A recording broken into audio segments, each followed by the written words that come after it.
जय हिंद प्यारे साथियों। इस वीडियो में हम उत्तर प्रदेश पुलिस री एग्ज़ाम 2024 में टॉप 25 प्रश्नों को पढ़ने वाले हैं, जो आपके जीके के पोर्शन के बहुत ज़्यादा इंपॉर्टेंट प्रश्न होने वाले हैं। और ये आपके रेलवेज एग्ज़ाम या एसएससी के जीएस के पोर्शन के लिए बहुत ज़्यादा इंपॉर्टेंट प्रश्न होने वाले हैं। तो अगर आपका एग्ज़ाम यूपी पुलिस का है या फिर रेलवे या एसएससी का कोई भी एग्ज़ाम है, तो आपको इस वीडियो को पूरा ज़रूर देखना है। यहाँ पर हम टॉप 25 प्रश्नों पर बात करने वाले हैं और इन 25 प्रश्नों में से आपके कितने प्रश्न सही हो पाए हैं, ये भी आप लोगों को कमेंट बॉक्स में बताना है। और यहाँ पर होमवर्क के लिए एक प्रश्न आप लोगों को दिया गया है, उसका आंसर भी आप लोगों को वीडियो के लास्ट में कमेंट बॉक्स में ज़रूर देना है। तो यहाँ पर पहला प्रश्न आप लोगों के सामने है, आप देख सकते हैं कि संसार का विशालतम स्तनधारी जीव कौन सा है। यहाँ पर आप लोगों को बताना है कि संसार का ऐसा कौन सा स्तनधारी जीव है वो संसार में सबसे विशालतम है, सबसे बड़ा है, सबसे विशाल है। तो यहाँ पर आपके ऑप्शन है हाथी, ऊंट, नीली व्हेल या फिर जिराफ।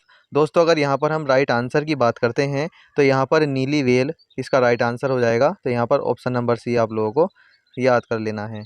आगे अगर हम बात करते हैं, प्रश्न नंबर 2 है, पृथ्वी के सबसे नज़दीक ग्रह कौन सा है। यहाँ पर बताना है कि पृथ्वी के सबसे नज़दीक ग्रह कौन सा है। और यहाँ पर इस प्रश्न के अगर हम राइट आंसर की बात करते हैं तो इसका आपका राइट आंसर हो जाएगा, यहाँ पर आपको याद कर लेना है, इसका आपका राइट आंसर हो जाएगा शुक्र ग्रह, जो कि यहाँ पर ऑप्शन नंबर ए में है। तो यहाँ पर ऑप्शन नंबर ए आप लोगों का राइट आंसर हो जाएगा। आगे अगर हम बात करते हैं, प्रश्न नंबर 3 आप लोगों के सामने है कि अशोक चक्र में कितनी तीलियां होती हैं। अगर यहाँ पर हम अशोक चक्र के तीलियों की बात करते हैं तो इस प्रश्न का आपका राइट आंसर हो जाएगा अशोक चक्र में 24 तीलियां होती हैं। तो यहाँ पर ऑप्शन नंबर सी आप लोगों का राइट आंसर हो जाएगा। आगे अगर हम बात करते हैं, प्रश्न नंबर 4 आप लोगों के सामने है। यहाँ पर आप लोगों को बताना है कि ओलंपिक खेल कितने वर्ष बाद आयोजित किए जाते हैं। जी हाँ दोस्तों, जो ओलंपिक खेल होते हैं उनको कितने वर्षों के बाद आयोजित किया जाता है। तो यहाँ पर अगर हम राइट आंसर की बात करते हैं तो यहाँ पर 4 वर्ष इसका राइट आंसर हो जाएगा, जो कि ऑप्शन नंबर बी में है। तो यहाँ पर ऑप्शन नंबर बी आप लोगों का राइट आंसर होगा। आगे अगर हम बात करते हैं, प्रश्न नंबर 5 है, यहाँ पर है आपके सामने, एलोरा एवं एलिफेंटा के स्थल को यहाँ पर आपको बताना है किस काल से संबंधित है। यहाँ पर आपको बताना है जो एलोरा और एलिफेंटा के स्थल हैं वह कौन से काल से संबंधित है। तो यहाँ पर आपके सामने है प्रतिहार वंश से संबंधित है, चालुक्य से, राष्ट्रकूट से या फिर होयसल से। तो दोस्तों इस प्रश्न के अगर हम सही आंसर की बात करते हैं तो राष्ट्रकूट से संबंधित है। तो यहाँ पर ऑप्शन नंबर सी आप लोगों का सही आंसर हो जाएगा। आगे अगर हम बात करते हैं, आगे आपके सामने है, किसकी प्रशासनीय प्रणाली की अद्वितीय विशेषता ग्राम स्वायत्तता का विकास थी। तो यहाँ पर अगर हम इसके सही आंसर की बात करते हैं तो यहाँ पर इसका राइट आंसर हो जाएगा चोल। ऑप्शन नंबर बी आप लोगों का राइट आंसर हो जाएगा। यहाँ पर इसको आपको याद रख लेना है। और ये सभी प्रश्न आपकी परीक्षाओं में बार बार रिपीट होते रहते हैं, इसलिए मैंने इस क्लास में इन प्रश्नों को शामिल किया है। अगर यहाँ पर प्रश्न नंबर 7 की हम बात करें तो यहाँ पर है, सिंधु सभ्यता से प्राप्त मोहरों में कौन से वृक्ष की छाप मिलती है। जो सिंधु सभ्यता से मोहरें प्राप्त हुई हैं तो वहाँ पर आपको बताना है कि कौन से वृक्ष की छाप यहाँ से हमें प्राप्त हुई है। तो यहाँ पर आप लोगों को याद रख लेना है, पीपल इसका राइट आंसर हो जाएगा। पीपल के वृक्ष की छाप मिली है, तो यहाँ पर ऑप्शन नंबर बी आप लोगों को राइट आंसर हो जाएगा।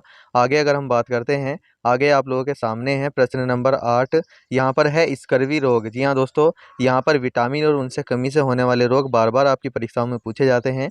तो यहाँ पर सभी विटामिन और उनसे रोग से संबंधित हमने वीडियो भी बनाया है, हमारे चैनल पर जाकर आप देख सकते हैं। यहाँ पर आपको बताना है कि स्कर्वी रोग किस विटामिन की कमी से होता है। अगर यहाँ पर हम इसके राइट आंसर की बात करते हैं तो स्कर्वी रोग जो है वो विटामिन सी की कमी से होता है। तो यहाँ पर ऑप्शन नंबर डी आप लोगों का राइट आंसर हो जाएगा। ये बात आप लोगों को याद रख लेनी है। आगे अगर हम बात करते हैं, प्रश्न नंबर 9 आप लोगों के सामने है कि हाइड्रोक्लोरिक एसिड, जिसको हम HCl बोलते हैं, यहाँ पर हाइड्रोक्लोरिक जो एसिड होता है वह किस अंग में स्रावित होता है। आपके ऑप्शन है आंत्र, यकृत, अमाशय या फिर अग्नाशय। अगर हम यहाँ पर HCl की बात करते हैं तो दोस्तों इस प्रश्न का आपका राइट आंसर हो जाएगा अमाशय से यह स्रावित होता है। तो यहाँ पर ऑप्शन नंबर सी आप लोगों का सही आंसर हो जाएगा। आगे अगर हम बात करते हैं, प्रश्न नंबर 10 है कि यूनिसेफ का मुख्यालय कहाँ पर है। तो दोस्तों यहाँ पर संगठन और उसके मुख्यालय आपसे पूछे जाते हैं, तो यहाँ से मैंने आपको शामिल किया है यूनिसेफ। और यूनिसेफ का आपका अगर मुख्यालय की हम बात करते हैं तो यहाँ पर न्यूयॉर्क आपका राइट आंसर हो जाएगा, जो कि ऑप्शन नंबर बी में है। तो यहाँ पर ऑप्शन नंबर बी आपका राइट आंसर होगा। आगे आपके सामने है, यहाँ पर है, सर्टोली कोशिकाएं किस अंग में पाई जाती है। अगर सर्टोली कोशिकाओं की बात करते हैं तो यहाँ पर इसका आपका राइट आंसर हो जाएगा वृषण में जो है वो सर्टोली कोशिकाएं पाई जाती हैं। तो यहाँ पर ऑप्शन नंबर डी आप लोगों का सही आंसर हो जाएगा। आगे अगर हम बात करते हैं, प्रश्न नंबर 12 है यहाँ पर है सप्ताह के सातों दिन अलग अलग रंग के कपड़े पहनने वाला शासक कौन था। तो जो सप्ताह के सातों दिन अलग अलग रंग के कपड़े पहनता था, उस शासक का नाम आप लोगों को बताना है। तो यहाँ पर हुमायूं आपका सही आंसर हो जाएगा। तो यहाँ पर option number C is the right answer. आगे अगर हम बात करते हैं, यहाँ पर है प्रश्न नंबर 13। प्रश्न नंबर 13 में है कि वायुमंडलीय कारणों से पानी के ना होने पर भी उसके दिखने के भ्रम को क्या कहा जाता है। जी हाँ दोस्तों, कुछ ऐसे वायुमंडल के कारण होते हैं जिसको जहाँ पर पानी नहीं होता लेकिन हमें ऐसा लगता है कि यहाँ पर पानी है, इस प्रकार का भ्रम हमें दिखाई देता है। तो यह इस क्रिया को हम क्या कहते हैं। तो अगर यहाँ पर हम बात करते हैं तो इसका आपका राइट आंसर हो जाएगा मृग तृष्णा, इसको हम कहते हैं। तो इसका ऑप्शन नंबर ए आप लोगों का राइट आंसर हो जाएगा। आगे अगर हम बात करते हैं, आगे आपके सामने है प्रश्न नंबर 14 कि अकबर का मकबरा निम्नलिखित में से किस स्थान पर स्थित है। अगर अकबर के मकबरे की बात करते हैं तो ये यूपी पुलिस के जो आपका एग्जाम कैंसिल हुआ है उसमें पूछा गया था 17 फरवरी की फर्स्ट शिफ्ट में कि अकबर का मकबरा कहाँ पर है। तो इसका आपका राइट आंसर हो जाएगा सिकंदरा में। ऑप्शन नंबर ए इसका राइट आंसर होने वाला है। आगे अगर हम बात करते हैं, यहाँ पर प्रश्न नंबर 15 है कि पुरंदर की संधि किन के बीच हुई थी। अगर हम पुरंदर की संधि की बात करते हैं तो दोस्तों यहाँ पर आपका राइट आंसर हो जाएगा राजा जयसिंह और शिवाजी के मध्य जो है पुरंदर की संधि हुई थी। तो यहाँ पर ऑप्शन नंबर सी आप लोगों का राइट आंसर हो जाएगा। आगे अगर हम बात करते हैं प्रश्न नंबर 16, तो यहाँ पर है सर्वप्रथम ब्राह्मणों पर जजिया कर किस शासक द्वारा लगाया गया था। जी हाँ दोस्तों, जो जजिया कर था वह ब्राह्मणों पर नहीं लगता था, लेकिन सबसे पहले ब्राह्मणों पर जो जजिया कर लगाया वह किस शासक ने लगाया, आपको इस प्रश्न के अंतर्गत बताना है। तो दोस्तों अगर हम यहाँ पर इसके राइट आंसर की बात करते हैं तो फिरोज शाह तुगलक ने लगाया था। ऑप्शन नंबर बी आप लोगों का राइट आंसर हो जाएगा। आगे अगर हम बात करते हैं, अगला प्रश्न आप लोगों के सामने है प्रश्न नंबर 17। यहाँ पर है जेनेरा प्लांटेरम के लेखक कौन है। यहाँ पर एक पुस्तक है जेनेरा प्लांटेरम और इसके आप लोगों को बताना है लेखक कौन है। तो इसका आपका राइट आंसर हो जाएगा जो कार्ल लिनियस थे, उन्होंने जेनेरा प्लांटेरम के यहाँ पर एक पुस्तक लिखी थी। तो यहाँ पर ऑप्शन नंबर सी आप लोगों का राइट आंसर हो जाएगा। अगला प्रश्न आप लोगों के सामने है, यहाँ पर प्रश्न नंबर 18। गुरु अर्जुन देव को फांसी की सजा किस शासक ने दी थी। तो दोस्तों अगर गुरु अर्जुन देव की बात करते हैं तो इनको फांसी की सजा जहांगीर ने दी थी। तो यहाँ पर ऑप्शन नंबर बी आप लोगों का राइट आंसर हो जाएगा। अगला प्रश्न आप लोगों के सामने है प्रश्न नंबर 19। यहाँ पर है सिद्धू और कान्हू ने किस आंदोलन का नेतृत्व किया था। जी हाँ दोस्तों, जो भारत में छोटे छोटे विद्रोह चल रहे थे तो उसमें से बताना है कि जो दो व्यक्ति थे सिद्धू और कान्हू, तो यहाँ पर इसने किस आंदोलन का यहाँ पर नेतृत्व किया था। तो यहाँ पर आपके सामने है संथाल, कोका, मुंडा या फिर छोटा नागपुर। तो दोस्तों अगर यहाँ पर इसके हम राइट आंसर की बात करते हैं तो सिद्धू और कान्हू ने संथाल विद्रोह का नेतृत्व किया था। तो ऑप्शन नंबर ए आपका यहाँ पर राइट आंसर होने वाला है। आगे अगर हम बात करते हैं, यहाँ पर प्रश्न नंबर 20 है आपके सामने है जो टाइटैनिक जहाज है वह कब डूबा था। इस टाइटैनिक जहाज पर एक मूवी बनी हुई है टाइटैनिक। तो यहाँ पर आपको बताना है कि टाइटैनिक जहाज कब डूबा था। तो यहाँ पर आपको डेट याद रख लेनी है, सन 1912 में यह डूबा था। तो ऑप्शन नंबर सी आप लोगों का यहाँ पर राइट आंसर हो जाएगा। आगे बात करते हैं, प्रश्न नंबर 21 आप लोगों के सामने है कि अभिलेखों के अध्ययन को क्या कहा, अभिलेखों का जो अध्ययन है वह क्या कहलाता है।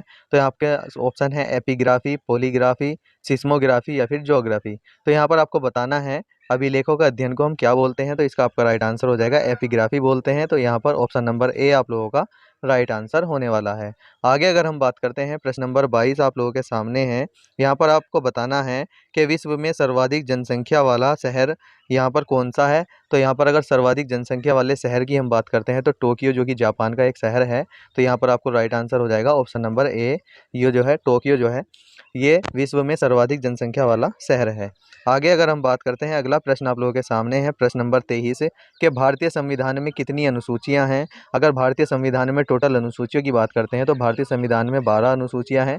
तो यहाँ पर आपका option number B right answer हो जाएगा। अगर बात करता है मूल संविधान में कितनी अनुसूचियां थी, तो यहाँ पर आपका राइट आंसर 8 अनुसूचियां हो जाता। आगे अगर हम बात करते हैं, यहाँ पर है प्रश्न नंबर 24 कि 10 लाख हाथियों की भूमि के उपनाम से कौन जाना जाता है। आपके ऑप्शन है लाओस, थाईलैंड, मलेशिया या फिर श्रीलंका। तो 10 लाख हाथियों की भूमि की बात करते हैं तो लाओस जाना जाता है। तो यहाँ पर ऑप्शन नंबर ए आप लोगों का राइट आंसर हो जाएगा। आगे अगर हम बात करते हैं, यहाँ पर है प्रश्न नंबर 25 जो कि आज की क्लास का आपका लास्ट प्रश्न होने वाला है। तो यहाँ पर आप लोगों को बताना है कि गुरुमुखी लिपि की शुरुआत किस गुरु के द्वारा की गई थी। अगर यहाँ पर हम बात करते हैं गुरुमुखी लिपि की शुरुआत की, तो यहाँ पर आप लोगों को याद रख लेना है, इस प्रश्न का आपका राइट आंसर हो जाएगा जाएगा। गुरु अंगद देव जी के द्वारा गुरुमुखी लिपि की शुरुआत की गई थी। तो यहाँ पर ऑप्शन नंबर ए आप लोगों का सही आंसर हो जाएगा। आगे बात करते हैं, यहाँ पर आपका होमवर्क का प्रश्न आप लोगों के सामने है, जिसका आंसर आप लोगों को कमेंट बॉक्स में जरूर देना है कि भारतीय इतिहास की प्रथम मुस्लिम महिला शासिका कौन थी। ये बात आप लोगों को बतानी है। और यहाँ पर आपके ऑप्शन है चांद बीबी, रानी दिद्दा, रजिया सुल्तान या फिर नूर जहां। इन चारों में से आपका कौन सा राइट आंसर होने वाला है, ये आप लोगों को कमेंट बॉक्स में लिखकर ज़रूर बताना है। और यहाँ पर आप लोगों को बताना है कि आपके 25 में से कितने प्रश्न यहाँ पर आप लोगों के सही हो पाए हैं, ये भी आप लोगों को कमेंट बॉक्स में लिखकर ज़रूर बताना है। और वीडियो कैसी लगी है, ये भी आप लोगों को कमेंट बॉक्स में लिखकर बता देना है। अगर वीडियो अच्छी लगी है तो वीडियो को लाइक ज़रूर कर दीजिए। और हमारे चैनल पर अगर आप पहली बार आए हैं तो चैनल को सब्सक्राइब जरूर कर लेना है, जिससे आने वाले टाइम में हम आपकी हेल्प कर पाएँ आपके एग्ज़ाम के लिए। मिलते हैं किसी अन्य वीडियो में। जय हिंद।